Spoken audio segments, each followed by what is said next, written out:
Chers amis, bonjour, joie nouvelle de se retrouver ensemble pour notre émission Ta parole est vérité. Je voudrais avec vous commencer à faire un petit cycle sur la Vierge Marie. C'est vrai que la Vierge Marie, c'est une femme qui a fait beaucoup écrire sur elle, en bien ou en mal, suivant l'église dans laquelle on est. Et je crois qu'il est important d'essayer de réfléchir simplement pour essayer de comprendre qui est cette femme. Alors, il est vrai que quelque part, j'ai souvent entendu dire que la Bible ne parle pas beaucoup de la Vierge Marie, que le Nouveau Testament ne parle pas beaucoup de Marie. C'est un argument qu'on entend dans certaines églises qui essayent justement de justifier la manière dont on peut la dénigrer en pensant que nous les catholiques, on exagère quand même un petit peu avec elle. Et dire que le Nouveau Testament ne parle pas beaucoup de Marie me semble être une erreur colossale. Quelqu'un qui a lu une fois dans sa vie le Nouveau Testament ne peut pas affirmer que le Nouveau Testament ne parle pas de Marie. Je prends un exemple simple. Nous avons 4 listes des 12 apôtres dans le Nouveau Testament. Dans Matthieu, dans Marc, dans Luc, pas dans Jean. Je rappelle qu'il y a toujours Jean qui a toujours un synoptique. Donc Matthieu, Marc, Luc, et dans les Actes des Apôtres, là où Judas sera remplacé par Matthias. Et dans cette liste des apôtres, on nous donne le nom donc de 12 apôtres.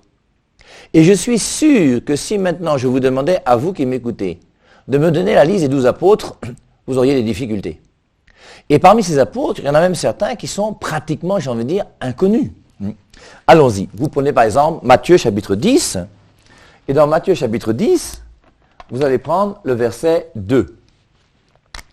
Et dans Matthieu 10, 2, on va vous donner donc la liste des 12 apôtres. Alors en général, il y a 2 apôtres. Les 4 premiers apôtres, on les connaît bien. Le premier, c'est Simon, qui est appelé Pierre, dont on parle dans les Écritures. Et Pierre, d'ailleurs, c'est même lui qui est devenu le pape pour nous les catholiques. Il a avec lui son frère qu'on appelle André. Et voici donc 2 apôtres qui sont quand même bien connus. Ensuite, les 2 autres sont aussi 2 frères, qui sont Jacques et Jean. Ensuite, on a Barthélemy, Matthieu, Philippe. On a ensuite, moi-même je vais les lire parce que je crois que je les ai oubliés. Il y a aussi un certain qu'on appelle un deuxième Jacques, qui est le fils d'Alphée. On a un qui s'appelle aussi Simon. Il y en a un autre qui s'appelle Judas, bien sûr. Et puis il y a quelques-uns là que j'ai oubliés. Donc, parmi ces apôtres, Pierre est bien connu. Si on vous demande de parler de Pierre, je suis sûr que vous pourrez dire quelque chose sur lui. Surtout que Jésus-Christ marchait souvent avec Pierre, Jacques et Jean, à la transfiguration, au moment de l'agonie à Gethsémani. Et souvent, Pierre, Jacques et Jean allaient ensemble. Donc, oui. André, c'est quelqu'un dont on parle peu. Si je vous demande de me citer ce que André a fait dans le Nouveau Testament, qu'est-ce que vous allez me dire? À un moment, on a l'impression qu'il doit intervenir quand Jésus-Christ veut rencontrer des Grecs quelque part, peut-être une deuxième fois la multiplication des pains. Barthélemy, qu'on appelle aussi Nathanaël, on ne sait pas trop ce qu'il a fait, on ne sait pas trop. Matthieu, heureusement qu'il a écrit un évangile. Philippe, lui aussi, il est très peu connu. Heureusement qu'il a posé une question à un moment, celui qui m'a vu quand dans Jean chapitre 14. Sinon, après, vous avez aussi Thomas. Alors Thomas, lui, forcément, heureusement qu'il a dégamé, parce que s'il n'avait pas dégamé à la résurrection, on ne saurait même pas ce qu'il a fait. Et tout ça pour vous dire que vous voyez que parmi ces apôtres qui sont là, il y a même certains apôtres qu'on ignore complètement dans les Saintes Écritures. Le Simon, le Jacques, si alors, allons-y, les 2 Jacques. Parmi les 2 Jacques qui font partie des 12 apôtres, il y en a un qui est le frère de Jean. Le frère de Jean, c'est lui qu'on appelle Jacques le majeur. Et l'autre Jacques, fils d'Alphée, c'est Jacques le mineur. Et Jacques le mineur, c'est lui qui a écrit l'épître de Jacques. Et c'est lui qui est devenu l'évêque de Jérusalem. Jacques le majeur, qui est le frère de Jean, je pense que c'est même le premier apôtre à mourir. C'est dans Actes au chapitre 12, versets 1 et 2, où on nous dit que Hérode l'a fait tuer en le passant par le fil de l'épée. Et donc, quand on parle de ces 12 apôtres, en définitive, il y a des apôtres là qui sont quand même très très peu connus. La Vierge Marie, on en parle, et on en parle même beaucoup. La Vierge Marie, on en parle à l'Annonciation, on en parle à la Visitation, on en parle lorsque Jésus-Christ a été présenté au temple, on en parle lorsque on l'a cherché pendant 3 jours au temple à Jérusalem, on en parle de la Vierge Marie encore dans les noces de Cana, on parle de Marie à la croix, dans les actes des apôtres, elle est en prière avec les apôtres lorsque le don de l'Esprit Saint va se faire comme Jésus-Christ l'avait promis. Et on voit que la Vierge Marie est une femme qui est très présente dans les Saintes Écritures. Et nous devons comprendre, vous voyez, que, première des choses, que cette femme qu'on appelle Marie est une femme qui n'enlève absolument rien à Jésus. Je ne comprends pas dans ma tête à moi aujourd'hui comment des gens veulent faire croire que Marie va s'opposer à Jésus. Et c'est un argument qu'on entend partout mais qui n'a absolument aucun sens. Je vais prendre un exemple. Si toi aujourd'hui, tu es amoureux d'une femme et que tu as l'intention de te marier avec elle, le fait d'aimer sa mère, c'est mauvais ou c'est bon?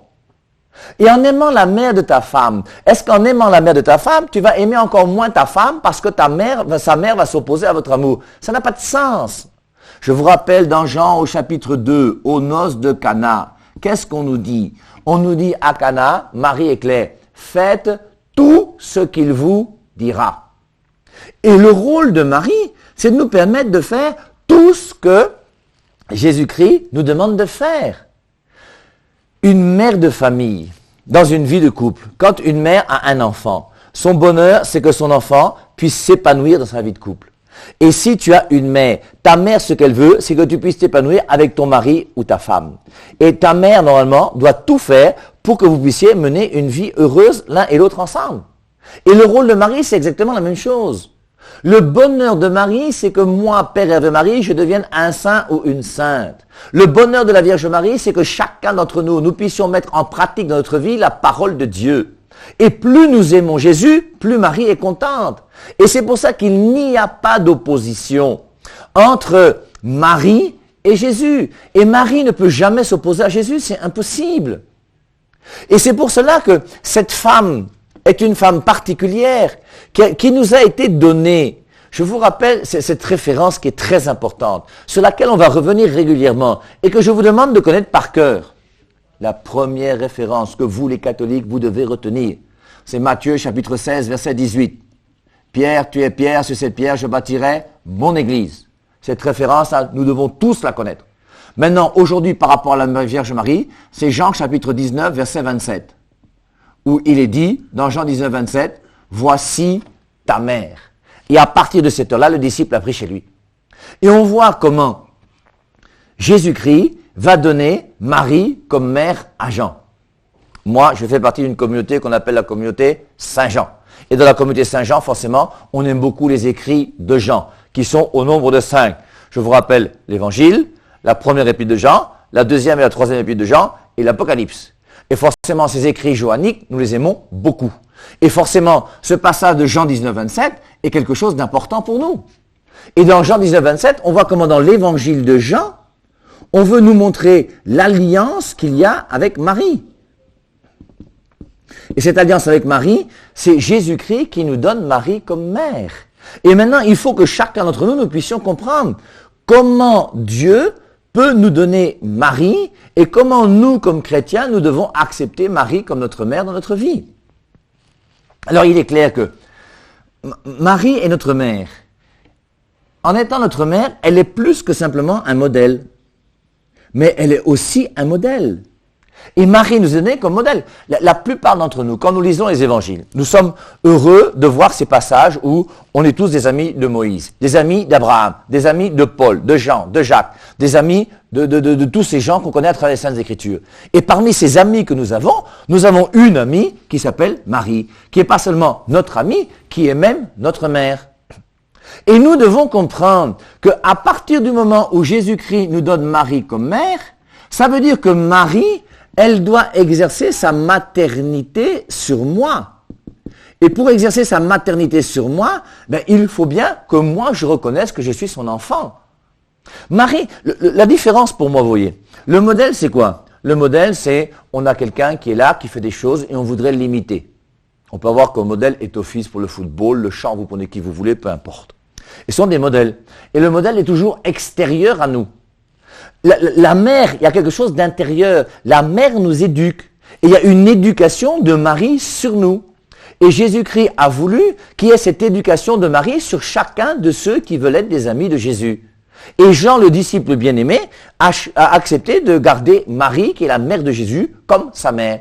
Et chacun d'entre nous, nous devons, à partir du moment où nous sommes chrétiens, accepter le témoignage que Jésus-Christ nous donne. Et surtout, pas seulement son témoignage à la fin de sa vie, son testament, dans le testament dans lequel il nous donne Marie comme mère. Et c'est pour ça que réfléchir maintenant sur cette maternité de Marie, c'est pas toujours très facile, je vous l'accorde. Mais c'est à nous d'essayer de comprendre et de comprendre que cette maternité de Marie sur moi ne pourra jamais m'empêcher d'aimer Jésus. Jésus a aimé Marie. Jésus nous dit dans Jean 13, 34, « Aimez-vous les uns les autres comme je vous ai aimés. » Et nous devons nous aimer les uns les autres. Et nous devons, en nous aimant, aimer tous les amis de Jésus. Et c'est pour ça que c'est normal qu'on puisse aimer Jean, Paul, Matthieu et tout ce que vous voulez.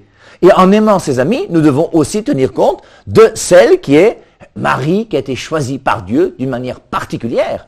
Vous voyez, dans les Écritures, je viens de vous montrer, n'est-ce pas, que on nous dit que on ne parle pas beaucoup de Marie. De fait, pour moi, je m'oppose à ça et je vous dis qu'on parle de Marie dans les Saintes Écritures. Et maintenant qu'on parle de Marie dans les Saintes Écritures, nous devons comprendre que les quelques versets que nous avons sur Marie sont des versets qui sont très très importants. Je vous prends dans, je crois que c'est Luc chapitre 1, non? Vous cherchez dans les versets 40. On nous dit que Marie est bénie entre toutes les femmes. Elle est bénie entre toutes les femmes. Ce simple verset-là, de Luc chapitre 1, je crois que c'est verset 41, non? Ce simple verset nous montre bien que Marie est bénie entre toutes les femmes. S'il y avait ce seul et unique verset dans les Saintes Écritures, ce seul et unique verset mettrait Marie déjà au-delà de toutes les femmes du monde entier. Il y a des femmes importantes sur terre, mais Marie est bénie entre toutes les femmes. Et il y a un regard particulier de Dieu sur Marie. Il y a des femmes sur terre aujourd'hui. Il y a eu des milliards de femmes qui sont venues depuis que le monde existe. Combien il y en aura encore avant que le Christ revienne dans sa gloire? Je n'en sais rien. Et sur même les milliards de femmes qui sont sur terre aujourd'hui, je suis désolé, mais Dieu n'a pas vu ces femmes-là. Et il y a un regard spécial de Dieu sur Marie. Elle est bénie entre toutes les femmes. Un peu plus loin, lorsque Marie donne son Magnificat, on nous dit quoi? Que toutes les générations me diront bienheureuse. Même nous aujourd'hui, si nous voulons respecter les Saintes Écritures, nous devons dire Marie bienheureuse. Et c'est pour ça que ces versets sont des versets qui sont des versets importants. On n'a jamais dit ça de Nicodème ou de je ne sais qui, de je ne sais quoi. Et quand dans Jean 19, 27, on nous dit « Voici ta mère », c'est quand même important de comprendre pourquoi Jésus-Christ veut nous donner sa mère comme notre mère. Et en comprenant bien, vous voyez, que lorsque Jésus-Christ me donne Marie comme mère, ça veut dire quoi? Ça veut dire que il me donne Marie comme étant quelqu'un qui, aujourd'hui, en 2015, peut agir dans ma vie. Ça veut dire que Marie, comme mère, c'est Marie qui nous est donnée et qui est là et qui peut exercer sa maternité sur nous. J'insiste, pourquoi? Pour montrer à tous ceux qui vous disent qu'on ne doit pas prier Marie. Quelle est la raison pour laquelle on ne doit pas prier Marie? Et vous nous dites qu'on ne doit pas prier Marie parce que Marie est morte. Je tiens à vous dire que la première personne que vous priez et qui est morte s'appelle Jésus. Jésus est mort. Et on le prie bien, non? Et Marie, elle aussi, nous croyons, nous les chrétiens, que les morts ne sont pas morts. Ceux qui ont commencé à enseigner que les morts sont morts sont les adventistes. Les témoins de Jéhovah ont continué aussi comme ce sont leurs petits frères. Je vous rappelle que le fondateur des témoins de Jéhovah a d'abord été adventiste quand il s'est converti, une fois qu'il avait quitté la religion de ses parents, quand ils étaient presbytériens. Et les morts, pour nous, sont vivants. Première référence, Apocalypse, chapitre 6, verset 9. Dans le 5e sceau, lorsque le livre scellé s'ouvre, dans le 5e sceau, on voit les âmes des justes qui sont sous le trône, eux qui sont morts. Je peux même vous lire. Si vous avez votre Bible, n'hésitez pas. Prenez aussi Apocalypse, chapitre 6, verset 9. Quand il ouvrit le 5e sceau, je vis sous l'autel les âmes de ceux qui avaient été égorgés à cause de la parole de Dieu et du témoignage. ce sont des gens qui sont morts, ils sont martyrs, ils ont été égorgés à cause de la parole de Dieu. Ils crièrent d'une voix forte, « Jusqu'à quand, Maître saint et véritable, tarderas-tu à faire justice et à venger notre sang sur les habitants de la terre ?» Et dans ce passage-là, on montre bien que ces âmes qui sont mortes sont des âmes qui sont même là au ciel, sous le trône, et qui parlent. Les morts sont vivants. Il est réservé à l'homme de mourir une seule fois. Hébreux 9, 27. Après quoi vient le jugement? Quand tu meurs, tu es jugé. Rappelez-vous cette personne qui a été jugée par Jésus-Christ lui-même directement. C'est Luc, chapitre 23. Lorsque Jésus-Christ est à la croix, il dit au bon larron, Luc 23, 43. Je vous lis à partir du verset 39. L'un des malfaiteurs suspendus en croix blasphémait contre lui. N'es-tu pas le Christ? Sauve-toi toi-même et sauve-nous. Mais l'autre lui fit des reproches et dit, ne crains-tu pas Dieu, toi qui subis la même condamnation? Pour nous, c'est justice, car nous recevons ce qu'ont mérité nos actes. Mais celui-ci n'a rien fait de mal. Et il dit, Jésus, souviens-toi de moi quand tu viendras dans ton règne. Jésus lui répondit, en vérité, je te le dis, aujourd'hui, tu seras avec moi dans le paradis. Et dans Luc 23, 43, on voit comment Jésus-Christ va permettre au bon larron de se retrouver au ciel avec lui le jour même. Je vous rappelle que vous avez des petits filous, c'est comme ça que je les appelle, ces petits filous qui dans ce verset-là disent, en vérité, je te le dis. Aujourd'hui, tu seras avec moi au paradis. Tu seras avec moi au paradis.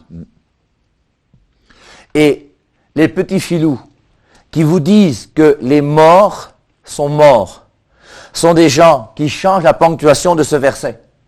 En vérité, je te le dis, ils mettent aujourd'hui 2 points. Tu seras avec moi au paradis, sous-entendu, plus tard.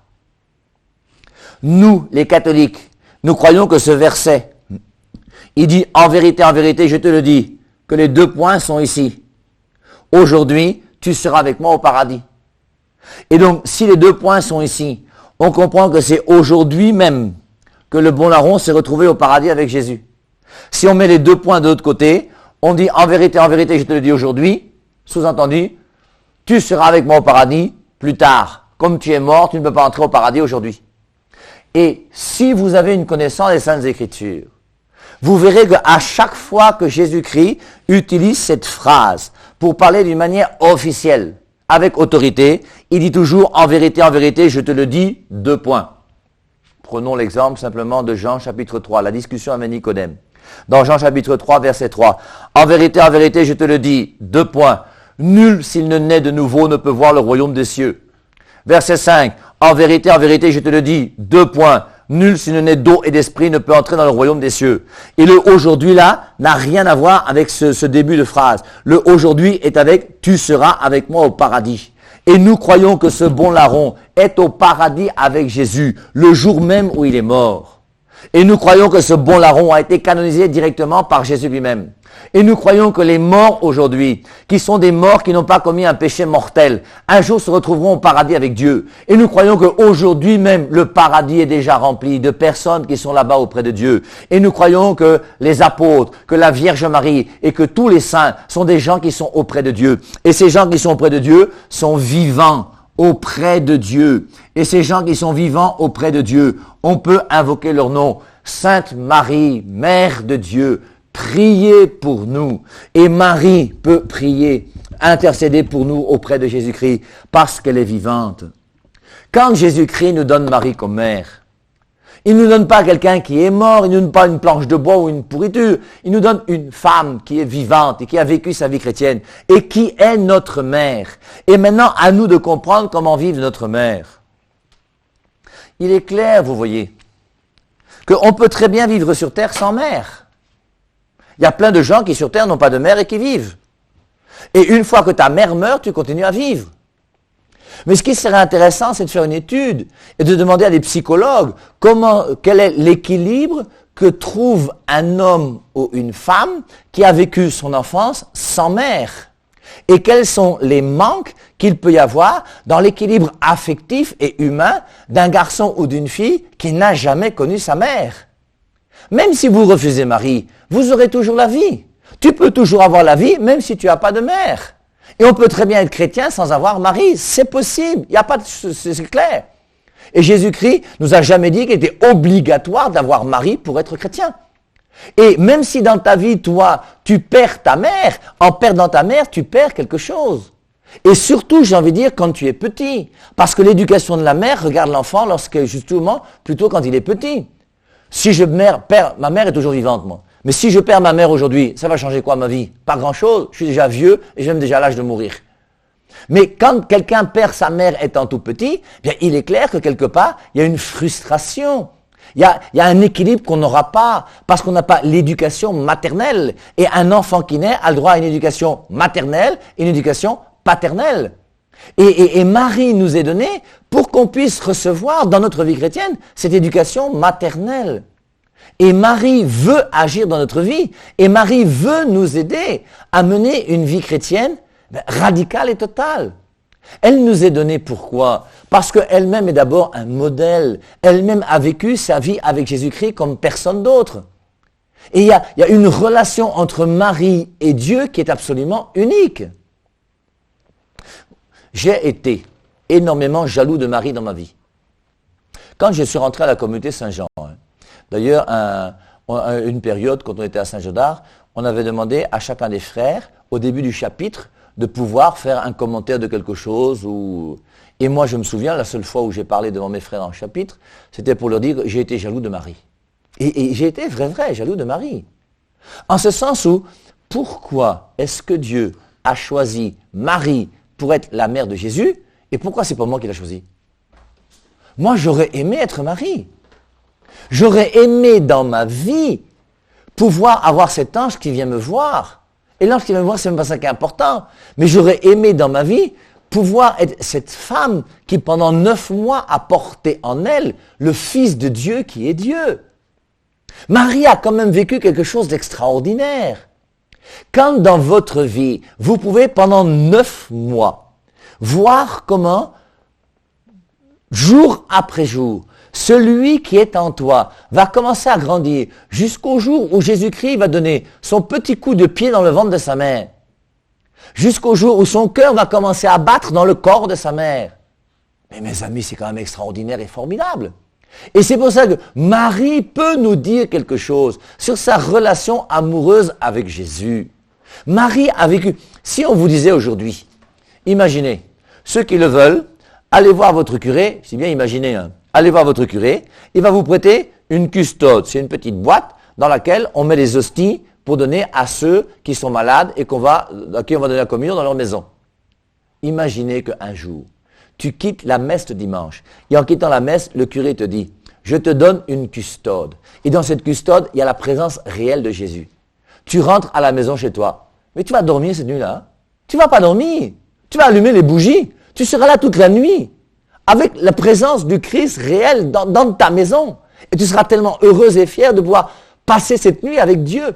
Marie a passé 9 mois, jour après jour, heure après heure, minute après minute, seconde après seconde, en portant en elle le Fils de Dieu. En comprenant que quand elle portait ce Fils de Dieu pendant 9 mois, elle était la seule, Joseph a su après, mais elle était la seule à savoir que Dieu le Père avait un fils, et que Dieu le Père qui avait un fils qui allait venir sur terre, et elle portait en elle ce Fils de Dieu. Mais cette femme, mes amis, on ne peut pas ne pas vouloir essayer de la connaître et de savoir qui elle est. Et cette femme, c'est elle qui t'est donnée à toi pour t'aider à mener une vraie vie chrétienne. Voici ta mère. C'est Jésus-Christ qui te le dit.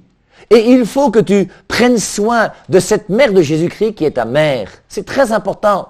Et que tu comprennes que cette mère ne pourra jamais s'opposer au fait que tu puisses aimer Jésus. Le bonheur de Marie, c'est que tu aimes Jésus. Je vous rappelle Jean chapitre 2, les noces de Cana. Faites tout ce qu'il vous dira. Bon dimanche à tous et à dimanche prochain.